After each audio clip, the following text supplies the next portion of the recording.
Hello, everyone, and welcome to this discussion on a topic that's really relevant and important in today's world. Joining me today is Manju Jalali, Vice President and Chief Information Officer for GlobalFoundries. She's responsible for the management and implementation of information technology and manufacturing systems. Manju is driving digital transformation for the company. Welcome, Manju. Also joining me is our dynamic leader from Infosys, Komal, a global business leader in information technology, consulting, and outsourcing, and a trusted partner to C-level leadership of many business organizations. Thanks for the wonderful introductions. It's a pleasure to be here, and thank you very much for giving me this opportunity.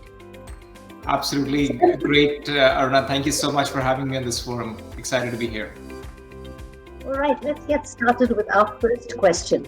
The strategic import of diversity and inclusion has heightened, especially in the wake of major social, political changes over the past decades. And leading companies are taking steps to improve their diversity, ensure equity, and importantly, focus on inclusion. Manju, how is GlobalFoundries making this a priority for its businesses worldwide? And what specific steps are you leading to diversify your IT talent pool? Thank you for the question. Diversity and inclusion, it is a very important topic for our company. It is our strategic intent. And what we have done is actually set up a separate organization to drive diversity organization-wide and create a very inclusive environment. We are very committed. We are actually embracing and expanding it across the entire organization, across all sites, across all levels of the organization. We recognize the power of diversity, inclusion, equity. It's transformative. And when you actively engage your employees in different perspectives, you're actually you're fostering a culture of innovation and creativity. And that's so important for companies to be future ready. So we have number of actions, number of trainings in place to really help us build this initiative as the DNA of our corporate culture and integrate it tightly with our core values. I think the entire organization is really ready for the change. They are very enthusiastic. They're aligned and marching together to drive this change. Now, on my side in the IT, again, the leadership starts with an accountability. So you set the tone for the organization. You communicate why it is so important to have diversity in the teams to create an inclusive environment. Because especially in IT world, when you encourage ideas to flourish, when you bring in different perspectives, different views, you are and create a safe space for your employees. You are again encouraging a lot of innovation and creativity. And to me, that's a must for IT to be relevant. So we're taking a number of steps. I think one of the steps is, first of all, we make the data of the representation data very transparent to our employees, to our managers. They can easily access it. And then we partner with the D&I team because there are lots of tools and resources that are made available to us. And one of a very rich set of tools is we have this global survey. We use Glint for that. And it has diversity and inclusion as one of the core components. So what we do is that we take the feedback. It has a rich feedback that comes in from the employees. And we club it into teams. That helps us to drive the goals and actions for the organization. And then we partner with HR to look at any inequitable practices. So for example, you look at the hiring data, you look at attrition data, you look at career progression data, and you take the required actions. So if you set right at the source, when you're hiring, you make sure you have the right representation of candidates. You go through trainings like unconscious bias so that, there's a conscious effort by our employees to look into their behaviors, especially when you're doing performance reviews, when you're selecting candidates for trainings and development. So a whole lot of actions are in place, and I'm sure that what the steps we are taking will definitely help us to influence the change and create a positive impact for the company. Komal, today is a red letter day for Infosys. Today, Infosys will launch its ESG Vision 2030. I know that D&I is a huge part of this vision. Can you tell us a little about it? No, you're absolutely right. D&I has been a very integral part of Infosys ethos right from the very beginning, from the days it was founded. On it, there are key things that come to my mind. Number one, respect for each other has been very integral to everything that we do. And that kind of guides diversity and inclusion guidelines across the organization. You know, when I look back, Mr. Murthy, who's our founder, he always felt that Infosys is one place where people from diverse backgrounds come together and work in a very cohesive environment. Today, as an organization, if you look at it, we have people from 144 nationalities coming and working with us in a global workforce. We have close to 38% of our talent, which is represented by women talent. And at a leadership level, we have close to 28% of our non-executive members of the board being represented by women. So across the organization, there's a big focus in terms of diversity and inclusion. Also, as Infosys, we're also members of the United Nations Women Empowerment Principles, and we've also embraced the United Nations Code for against discrimination for LGBTI. So all in all, there are various measures that have been put in place to ensure that there is big focus. And if you really look at it, Aruna, the key principle behind this is we believe diversity really comes along with diversity of ideas and diversity of thinking. And that we believe leads to better solutions. Manju, you are leading the Global Women chapter at the Singapore office for GlobalFoundries. What are your plans to strengthen the participation of women, very specifically in IT at GlobalFoundries? Yeah, let me just talk about a bit about what we are doing as part of Global Women's chapter, and then I can zoom into what we are doing for IT. So, see, at the heart of our D&I journey is the desire and dependability to increase the representation of women in our organization. And as I said earlier, it starts with making your representation data very transparent and easily accessible to our managers. So we partner with HR to make sure that we look into the hiring practices and we have the right representation when we are sourcing for the candidates, and that applies to IT as well. The second is that we work with HR to look into opportunities for professional development for women, and that applies to every woman in the organization. So, for example, we have a global chapter in every region of GlobalFoundries. Singapore is one of the chapters that I'm leading. We started it about 3 years back. We had 50 members, and today we have more than 300. So that shows that how actively, it's kind of helping us to drive a change. So all of us are very, very actively engaged in growing this organization. In fact, even during this pandemic times, we collaborate, meet regularly using these virtual sessions. So what this team does is they organize sessions like networking opportunities, mentoring and coaching. They have a lot of speakers coming in from external and internally within the organization talking about development of women in technology field. We have opportunities like for women to go and participate in external seminars or participate in STEM education programs. So whole lot of opportunities, and it applies to every woman and everybody in the organization. Now these are really encouraging our women to pursue their professional careers as well as to take on leadership positions. Within the IT world, what we are doing is that we don't just look at it internally. I think I did say what we are doing from an internal aspect to grow our representation, especially for women. But we are also going outside and helping drive the change at the community level, at the grassroots level. So we participate in schools, in universities, in campus drives.